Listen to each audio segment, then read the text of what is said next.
Chris Maxwell, the Sports Philanthropy Network, here with the one and only Bernie Kosar. Bernie, it's so good to see you walking around, up, looking great, healthy, smiling. How are you enjoying your Super Bowl week so far? Well, Chris, it's awesome to be up here with you on the Philanthropy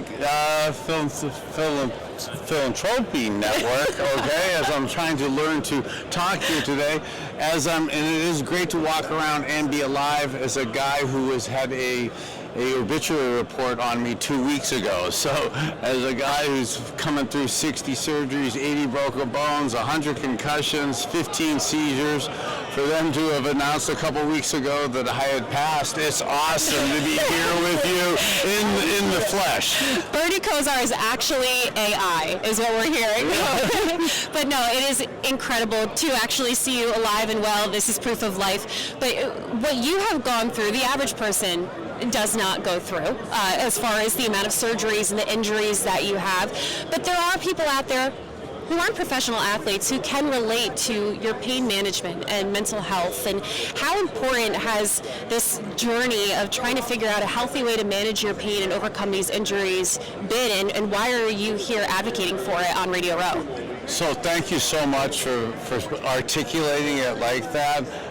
Mental health and mental awareness is something that's been a real big influence and factor on me. And as I get to the late third quarter, early fourth quarter of my life and realize maybe the magnitude of some of the things that have happened to me, I really thought that playing football was something that was my destiny in that.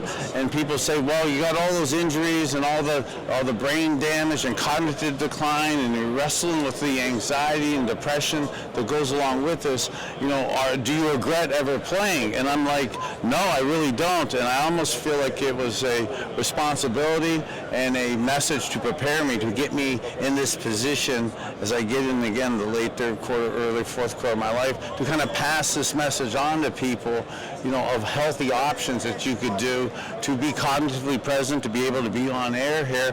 And again, to be told after hopefully that last seizure in 2017, you're 96 hours, you're coming out of the coma, and the doctor says you're doing great, keep up with your prescriptions and protocols, and you really know, again, that you really have an issue. And men in particular have a hard time admitting anxiety and depression, suicidal thoughts. And I love my number 19 from the Cleveland Browns, but 19 people a day will commit suicide in the state of Ohio. I was on north of, like I had said, 80 pills a day. I'm not proud to say that. We had over 100 people in the last 6 days in Ohio die from the overdose death of fentanyl, and that the 7 out of 10 pills now are laced with fentanyl that are on the streets. And I could have, should have been any one of those statistics now. So to be able to stand here in front of you today, to be told again 7 years ago that you only have 5 years left of cognitive brain function, I don't say it stand here to brag, but I do say it to stand here to show people, whether you played football or not, there's some healthy options for you. And I've lost too many of my friends through overdose deaths or suicide, and to have friends like Dave Durson and Junior Seau no longer be with us. I was just doing an interview with an old teammate of mine, Wally Williams, and we just had another teammate, Bob Dahl, commit suicide. So it's something that you don't like to talk about. You don't say it for effect. You're embarrassed, and I don't want to start crying to talk about it, but it's something that if we don't bring up these type of subjects and know that you have some type options out there and some alternatives that are more functional medicine, holistically based, it's almost like now that's my responsibility as I get into the fourth quarter overtime of my life, Chris. Well, it's so appreciated because that transition from being an athlete, having that be your sole identity, to then being a civilian like me, right? I mean, still a little cooler, but you already struggle with that on top of it. And then to have all of the injuries and the pain and the mental health issues that you went through, again, it is relatable, but the game has changed so much from when you played. So while it is so hard to see your teammates who are still struggling and who have made the terrible choice to take their own life because they could not find the help they needed.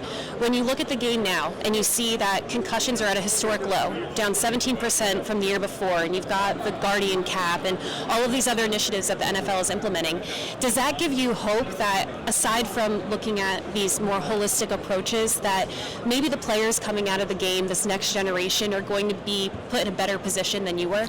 So probably one of the things as you go through your evaluations and doctor stuff, and I've had quite a few neurologists in somewhat of a demented way say that you should take consolation in the fact that knowing you're probably the last generation to get really maimed and killed on the field like that, which I'm not sure is a really comforting thought, nor a quote that I really wanted to hear when you're sitting in a neurologist office with that.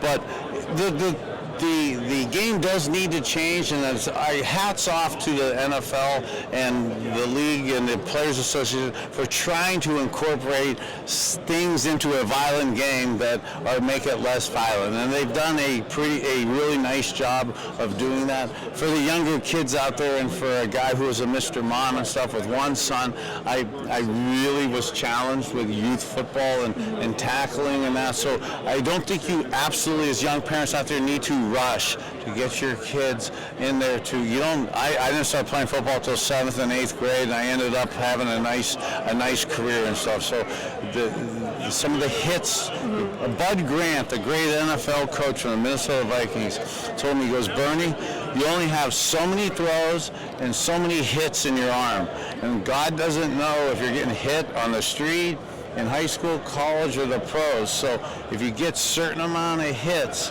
okay, the ramifications of those concussions, whether they're incredibly violent hits like you get in an NFL game, or some of the subconcussive hits of seeing stars that maybe you get at a high school game, they really add and build up. So I really challenge people to be really present as to understanding that type of stuff and take some steps early in terms of some of the functional medicine, holistic stuff you could do, because right now the same Adderalls and Vyvanse that they were putting us older players on, it's incredible the epidemic state that they're putting young kids on. So before you give your kids meth products, let's try some functional medicine ideas, and I would challenge people to follow me with that message. Yeah, and on top of all of those holistic approaches that you just mentioned, I think one of the things that, to me, as a woman, right, that I really appreciate from not only you, but a lot of the other NFL alumni that I've spoken to this week, is seeing that vulnerability, right? A lot of athletes, especially in a combat sport, you're expected to be as mentally tough as you are physically tough. So the ability to open up and talk about these things and remove the stigma, I think, is one of the most powerful approaches to battling the mental health crisis and the opioid addictions, and just feeling like you don't have a place in this world after you retire from your sport. So I thank you for that. And have you felt that spreading this message for You Matter and, of course, your whole wellness initiative, have you seen that impact in real time? Well, thank you. I really love how you articulated that, and yes is the short answer to that, and also the You Matter, for not just because of the University of Miami, but building up self-confidence and self-awareness for everybody, because everybody, when you have self-confidence and self-awareness and you believe you matter, you're a more productive, happy person with that. So being able to kind of articulate that, and then letting men know. Growing up, I love football. I love Youngstown, Ohio, where I grew up. But those are two incredibly chauvinistic places where men aren't allowed to admit that we have feelings, that men cry, that men have anxiety, that, Chris, I don't have all the answers all the time, and it's okay to say that I don't understand sometimes or know everything, and it's not an indictment of me. So and that type of is almost freeing, and just because I grew up on whiskey and steak and was yelled at for having green vegetables, I don't need to perpetuate another generation of bad leadership like that. That it's okay to say you're all right to have a a celery, carrot, water-based ginger smoothie with the pulp and for the fiber in there, as opposed to that big old cinnamon roll with your Dunkin' Donut, okay? That's going to have you at the coffin sooner than you want to. Well, I know with all the fried food around here, I'm craving a salad, so I'm right there with you. But Bernie, thank you so much for being here. Thank you for spreading your message. I am so glad to see you alive and well, and Thank not you. believe everything we read on the internet. So thank you so much for advocating for such an important, powerful cause.